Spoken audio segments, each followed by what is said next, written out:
Remember when everyone thought the island from Lost was just purgatory? Yeah, for like 3 seasons, people were convinced Jack and his friends were basically just in some weird tropical waiting room for heaven. Which, I mean, kind of funny to imagine. Congrats, you died. Now let's waste a bunch of time on an island which in the end doesn't really matter. As you can hear, it sounds totally ridiculous, and yet somehow, even now, all these years later, due to the slightly confusing ending that we got, there are still some people walking around thinking the entire show was purgatory from the start, despite the writers themselves confirming over and over that the island was not purgatory and those characters were very much alive when they crashed. The thing is though, I get it. The ending was pretty confusing and Lost overall was just the king of mystery box TV. It practically begged you to throw out the wildest theories you could think of, which is why, looking back, some of them aged, well, like milk left out in the sun. But they were also a big part of what made the show fun to follow week to week. One thing I noticed while watching Lost for the first time is just how built this show is for theories. Like, every single episode drops something, a weird symbol, a random new character, some cryptic line, and then just moves on. The writers were really good at giving you just enough to form an idea, but not enough to actually prove or disprove anything. And it can totally see how, back in the day, that would have sent people spiraling.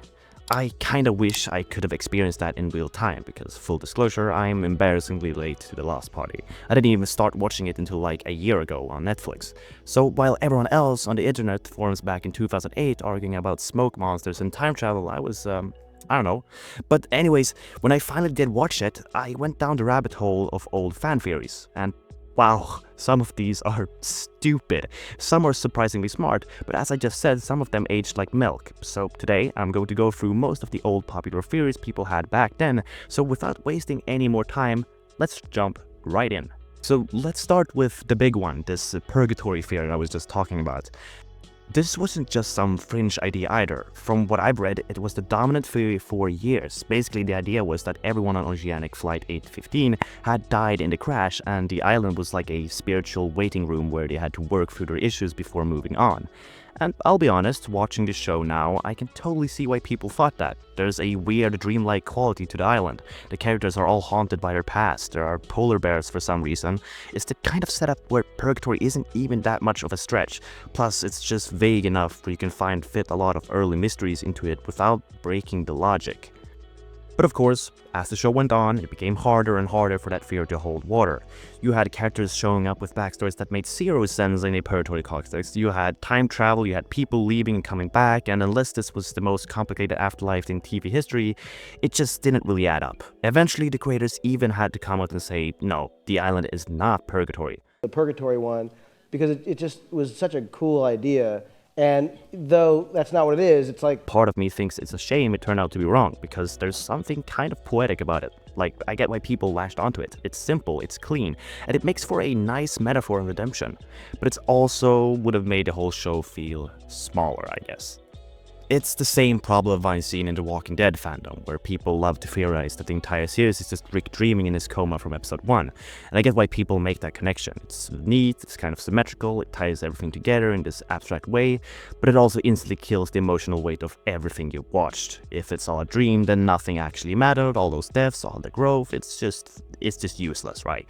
It's kind of like when people used to joke that Ash in Pokemon was just dreaming after being electrocuted in the first episode, or how some fans still argue that Sand Elsewhere ending, where the entire show turned out to be the imagination of a kid staring at a snow globe.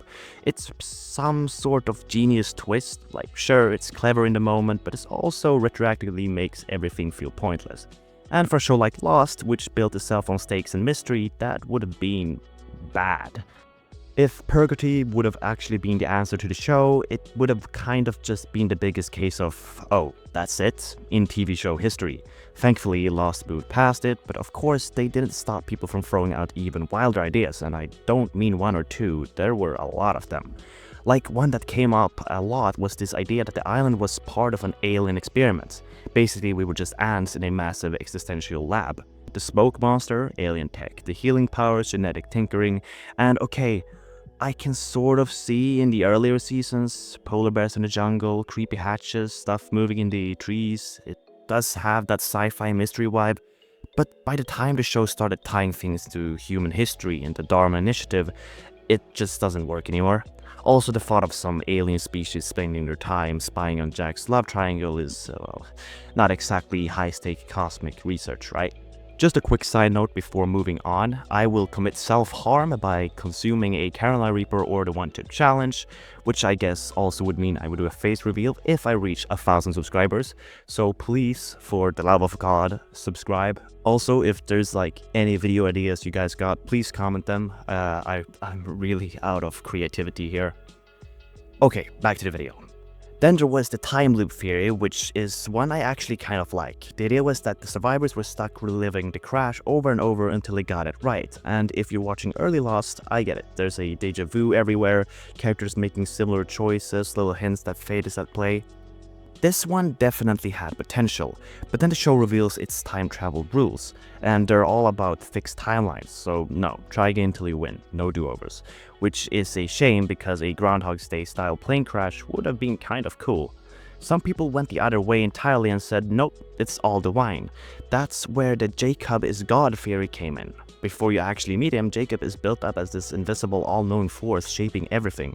So sure, I get why people took and went straight to he's God, but then when you meet him, he's just kind of a guy, like just a mysterious important guy, but still just a guy, not an omnipotent creator. And honestly, making him God would have been kind of weird and kind of boring. It's another one of those neat in theory ideas that just shrinks the whole story once you think about it. Then there's of course that government experiment theory, which feels almost too normal for Lost. The idea being that the crash was orchestrated, the survivors were test subjects, and the island was just one psychological study. And early on, with Dharma logos popping up everywhere, you could sort of buy it. But the second you throw in time travel, a massive statue foot, and a literal magic cave of light, it kind of falls apart. Like, I don't think the CIA is funding all of that. Alright, and then finally you have the weird shit, like the Atlantis one, the island being alive, or even the whole thing being a spaceship, which, like, what? These are the theories where you can't even really tell if the person genuinely believed this or just thought it'd be funny to post.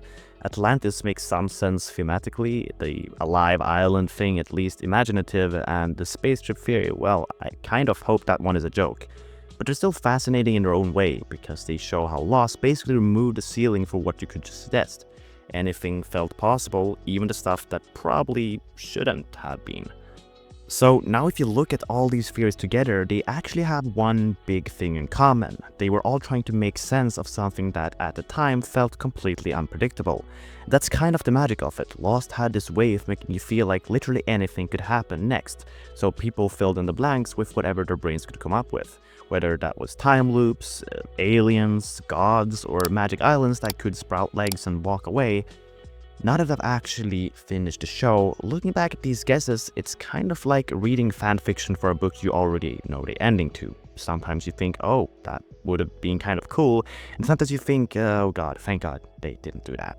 In some cases, the real answers we got in the show were way more interesting than the fan guesses, like the whole backstory of the Dharma Initiative. Way better than Aliens Are Watching. The time travel stuff, more layered than just looping until you get a perfect score, and the Jacob Man in Black mythology might not have been perfect. But it sure beats the whole thing that the CIA was testing your survival skills. I genuinely think that would have been very bad.